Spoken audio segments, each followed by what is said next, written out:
A 17-year-old's life taken by violence in a shooting last night in the heart of Towson. How residents are reacting to the string of crime happening in their community. The revitalization of troubled Edmondson Village Shopping Center, the multi-million-dollar investment, and how city leaders are promising change less than 2 months after a deadly quintuple shooting. And as we approach the one-year mark of Russia's invasion of Ukraine, President Biden makes remarks in Poland about his ongoing support every step of the way. Live from WBFF in Baltimore, this is Fox 45 News at 6.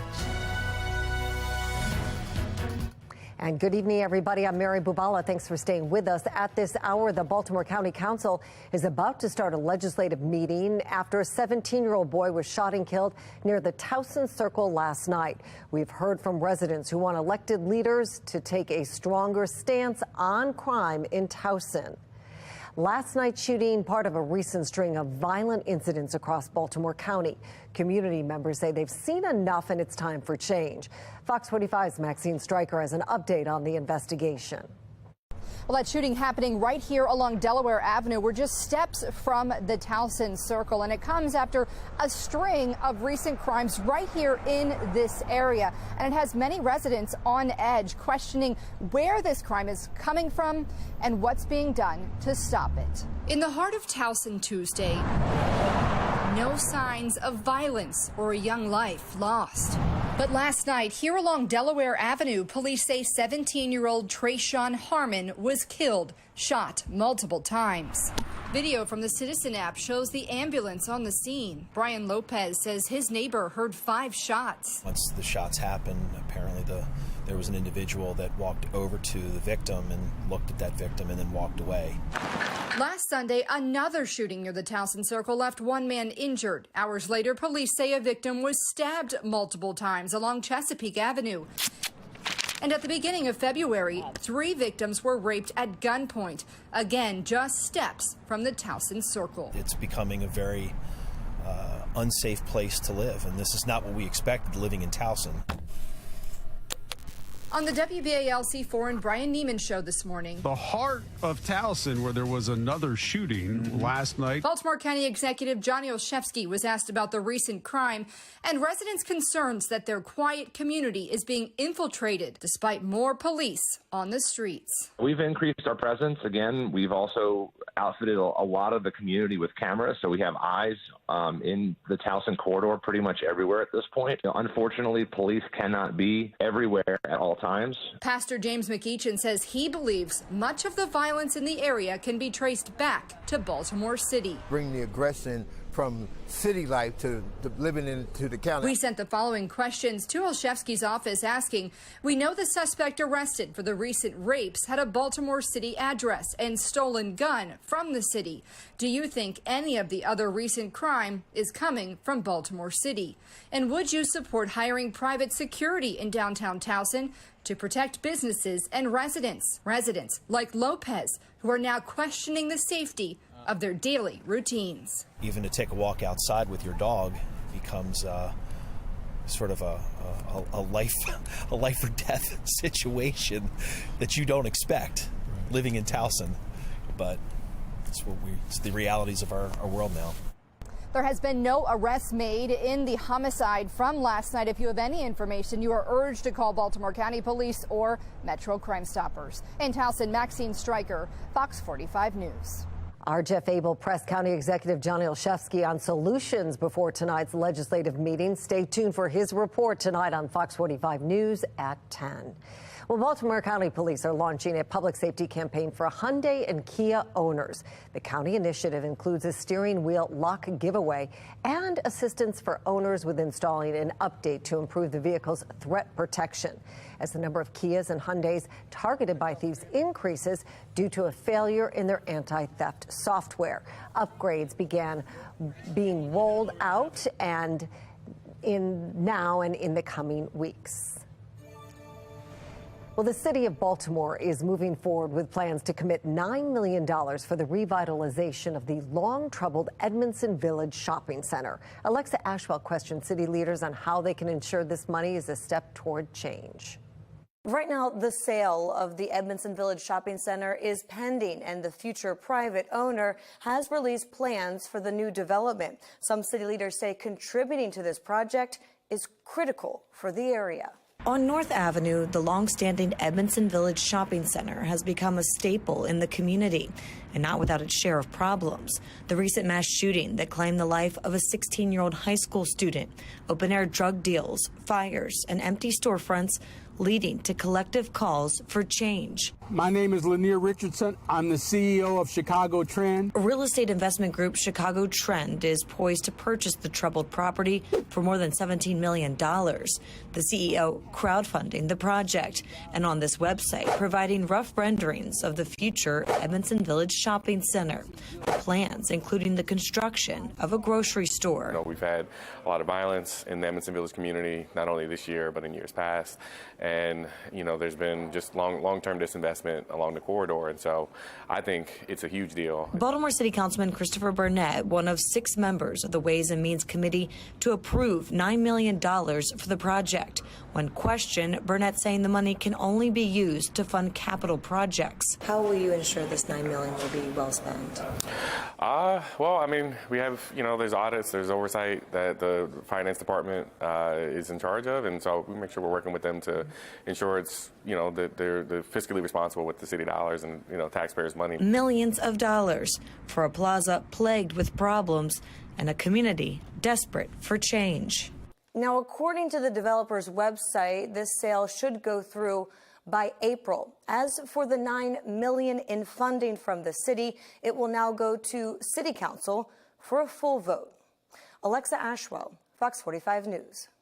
Well, Edmondson Village is just the latest Baltimore area getting a facelift. In October, more than $45 million went to renovating Lexington Market, adding restaurants and local vendors as a plan to bring tourists back to that part of town. And work is underway building a new community hub at Mondawmin Mall, hoping to revitalize that part of West Baltimore. A town center will include community services like healthcare and green spaces. Mayor Brandon Scott is announcing more than $11 million in public funding for the Enoch Pratt Free Library in Park Heights.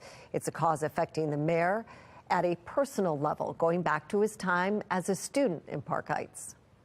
And I remember how much more difficult it got for me from having to go from Park Heights to Woodland to go up on Reisterstown Road to use our fabulous Reisterstown Road branch. So now that we will bring a library branch back to Southern Park Heights into a community that is seeing itself reborn and growing out of the ground, it is going to be a great day for Park Heights. The money will go to renovating the facility, improving community access to critical technology and Wi-Fi, and expanding tech education programs. Well, taking a live look at our harbor cam, absolutely majestic shot looking southwest as the sun is setting. Look at that orange sky. Much different scene, though. A few hours earlier as rain and wind moved through our area on 2 o'clock. Chief Meteorologist Jonathan Myers takes us through what continues to be really a roller coaster weather week. That is just calm and lovely, though, Jonathan. Zen moment. Yes. That's what I'm saying. Wow, just a beautiful look there. Now that the sun is set, you don't have to deal with any sun glare as you're driving on home, so I guess that's good news. But either way, a very, very changeable day through the day. Started with 60s. Then the rain, even a thunderstorm came through, even a severe thunderstorm warning. Then the winds picked up. Now the wind advisories have been dropped. And it looks like clear sailing for the rest of the night, although this weather maker's not totally done with us just yet. Still a little bit of wind, but it's nothing like the 50-mile-an-hour gusts that we were expecting. Gusts up to about 20, 25 miles an hour at worst. Overnight tonight, it does get chilly, dropping down into the 30s as the winds die down. Some clouds late at night. And that's going to leave us with some rain and maybe cooler temperatures tomorrow, but then record warmth could be here. I'll let you know when in a couple of minutes. Vincent Schiraldi is confirmed as the state's Secretary of Juvenile Services, despite concerns about his track record on juvenile crime. State Republicans voice opposition to Schiraldi, who advocates for against giving people under the age of 21 a criminal record. We need more balance in our system. There has to be accountability, and there has to be some sticks to go with the carrots. And that's not happening right now. And my fear is that this is throwing gas on the fire. Well, Governor Wes Moore says he is still confident in Schiraldi and says he'll work in partnership with police and educators to improve public safety. Mary? Thank you.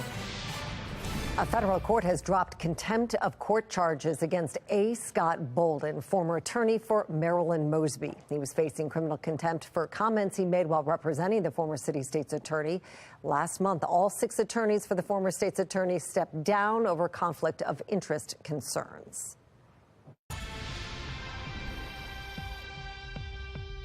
Are they paying that? No, they're not. But they promised. Yes, they did. If you are one of the 27,000 Maryland prepaid college trust policyholders, it's time to act. A Maryland 529 parent is taking his frustration out with a new radio ad that will start running on local stations this week. The ad will accompany his posters on digital billboards all across Baltimore, all demanding Maryland 529 free their interest now, their money. Maryland 529 parents are prepared to make their voices heard in front of lawmakers tomorrow in Annapolis, where they have been granted unlimited testimony during tomorrow's legislative session. Dozens have already signed up to speak. Thousands of accounts have been frozen. Maryland 529 says it may have overcalculated interest in some cases. And here's our look at today's top trending stories. Number 1, it is time to indulge. Fat Tuesday is here. The day is most closely associated with Mardi Gras, which officially is actually French for Fat Tuesday. Plenty of indulging, of course, going on in New Orleans as we take a live look at celebrations there on Bourbon Street. Getting crowded. Tomorrow, of course, is Ash Wednesday, which marks the beginning of Lent. Number 2, having fewer days in your work week could boost your well-being. Absolutely, right? Researchers from the University of Cambridge conducted the world's biggest trial of a 4-day work week. Of the 61 companies that participated, 71% of their employees did not feel burnout, while 39% felt less stress compared to working 5 days a week. Number 3, Baltimore's college basketball main event returns today with the first round of the CIAA tournament. Taking a live look at downtown Baltimore, 2 women's tournament games are already on the books, with 2 more men's games taking place tonight at the newly renovated CFG Bank Arena. A full schedule of games and how you can buy tickets available at CIAA.com. Well, nearing the 1-year mark of Russia's invasion of Ukraine, President Biden doubles down on his support, his message to U.S. allies, and the warning he has to China. And Virginia first responders returned from their mission helping earthquake victims in Turkey. How they say observing the damage in person changed their perspective on disaster.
President Joe Biden delivers remarks in Poland emphasizing the United States and its fellow NATO allies' unwavering support for Ukraine as the country nears the one-year mark of Russia's invasion. But there should be no doubt. Our support for Ukraine will not waver. NATO will not be divided, and we will not tire. Ukraine will never be a victory for Russia. Never. President Biden places full blame on the war in Russia. President Vladimir Putin and says the U.S. will hit Russia with new sanctions this week to seek justice for crimes against humanity. He thanked Poland for taking in more than 1.5 million refugees from Ukraine. Well, U.S. officials say China may be considering sending lethal weapons and ammunition to Russia to help in its war against Ukraine. Secretary of State Antony Blinken says he warned Beijing's top diplomat against it over the weekend. We see China considering this. We have not seen them cross that line. So I think it's important that we make clear, as I did this evening in my meeting with Wang Yi, that this is something that is of deep concern to us. And I made clear the importance of not crossing that line and the fact that it would have serious consequences in our own relationship. Lawmakers urged the White House to designate Russia as a sponsor of terrorism so China would get sanctioned if it provides lethal weapons. Seeing what earthquakes can do in pictures and media, and then being on the ground and actually seeing it firsthand, it was very, very eye-opening. It was a lot to take in. A Virginia rescue team that went to Turkey and Syria to assist in the aftermath of the catastrophic earthquakes there, now back home. The 79-member team consisted of first responders, doctors, engineers, and specialists. Half a dozen search and rescue dogs also tagged along, and they spent 11 days searching the rubble for survivors, getting home just days before yesterday's deadly aftershocks. All right, well, we've got our latest weather maker moving just to our north right now with some scattered rain, even a couple of thunderstorms earlier. Before the rain came in, we hit a high in the low and mid 60s, 63 for our high temperature today. There's still wind advisories across the Pennsylvania border, but around here, we've had some winds up to about 20, 30, even 40 miles an hour in gusts, but that's about the worst that it's been. And then look at all this wintry weather. Unbelievable. From Minneapolis all the way back to as far east as about Detroit and upstate New York and Pennsylvania, and then back just east of Los Angeles as you head into the higher elevations there down by the Mexican border. So around here, the warm side of things. Temperatures today in the 60s, winds, they've been out of the west. They've been a little gusty, though, again, in the wake of that latest weather maker rolling through. About 20-mile-an-hour gusts right now, but again, nothing like the 50-mile-an-hour wind gusts that were expected. Mile 1 Towson Camp, currently it's 57, just a gorgeous sunset. Look at that, beautiful on the Mile 1 Towson Camp. Winds out of the west at 11, bringing in the humidity, I'll get that out, lowering to about 42%. Temperatures all across the board in the 50s to near 60, which is, of course, that's above average for this time of year. Temperatures are running actually a little bit cooler than they were just 24 hours ago. Here in Baltimore, 2 degrees down, gets even colder yet. Off to the north and west, there's still the warmer air that's down to the south, but that's going to get shunted out by a cold front. That's actually what provided for some of the rowdy showers rolling through earlier on. At least briefly, we get a visit from the colder air and then back down south again around St. Louis. Quickly, the warmth returns, and oh, it will return. Take a look at this. By Thursday, after highs only likely in the 40s tomorrow, we're going to be 78 degrees. Guess what? 78 is a record from 149 years ago. So shorts and short sleeves, I think they're going to be out here coming up on the second to last day of the week. It won't last long, though. Now, overnight tonight into early tomorrow morning, some patchy clouds, mostly clear, we'll say. Drops down into the 30s. Some clouds increase into early tomorrow. Maybe some rain moves back in, especially after the sunrise time frame, really after the morning commute through the midday. And then it looks like temperatures stay there before they rise through the 40s into the 50s and up to about 70 by midday on Thursday. I'll let you know how warm it's going to stay and for how long in my exclusive 10-day forecast. Weather Window, presented by the National Weather Desk. Here's last night's sunset in Utah before the snow arrived today. Heavy snow is expected overnight into the morning commute. A photographer with a drone captured this incredible shot of a pod of dolphins riding waves from a giant container ship in Charleston Harbor. And these clouds high up in the atmosphere are made of ice crystals and make for a fantastic photo. For more content like this, follow the National Weather Desk on Instagram.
Fentanyl-related deaths are on the rise across the country, and one state is taking aim at social media companies, accusing the platforms of fostering drug deals. Manu Asadik from our Sinclair sister station in Chico, California, has details on a new proposal that could curb the ongoing drug crisis. New Senate bill coming out of Sacramento would crack down on social media companies like Snapchat for their alleged role in making sales like these possible. Now, I did speak to one Reading mother today who says legislation like this could help save lives. Luca was my hero. He was my favorite person in the universe. Luca was incredibly smart, and he was a bright boy, and it happened to him. Luke Emanuel was only 13 when he unknowingly took a pure fentanyl pill in 2020. It killed him the day before he was supposed to start 8th grade. His mother, Amanda Faith, says he used Snapchat to buy marijuana and was offered Percocet by a dealer on the app. As a matter of fact, when he did get the tablet that ultimately killed him, he recorded a video of himself taking it. And the fact that he had recorded that to share says something about our society and online platform safety. Luca's story isn't unique. The crisis has pushed lawmakers in Sacramento to hold social media giants like Snapchat accountable. A newly introduced Senate bill could stick companies with up to $250,000 in fines if found liable. Faith says she's also part of a recent lawsuit against Snapchat. Families of more than 50 overdose victims are accusing the app of facilitating these deadly drug deals. they need to be held accountable, and every single chink we can take at that matters. This comes as the state continues to see a rise in fentanyl-related deaths. Locally in Shasta County, 40 people died in the first half of 2022 from fentanyl-related reasons. For Butte County, that number climbs to 50. Reporting in Chico, Muna Sadiq, the North States News. Exclusive 10-day forecast, 48, a few showers tomorrow. Yes, we hit 63 today. We're going to drop off big time, and then we're going back up 30 degrees, maybe some record warmth on Thursday with a high 78 there. Much cooler for Friday, 51. Could even see a rain or a snow shower with a southern moving system on Saturday. Something to watch there, 56. Dry Sunday, back to 49 and a stray shower Monday. Spotty showers on Tuesday, 55. And it looks like the roller coaster ride may even continue all the way through the end of next week. Jonathan, thank you. Well, finally tonight in Baltimore City schools, pre-K students are learning about heroes and helpers, and today they even dressed the part. Graceland Park O'Donnell Heights Elementary School tweeted these photos of their pre-K students dressed as healthcare workers. They took x-rays and made their own labeled doctor bags. The school says it is fun and authentic learning experience. Sign them up for med school. Well, that's all for Fox 45 News at 6. Family Feud is next. We'll see you back here for the news at 10 tonight. Thanks for watching. Have a good night.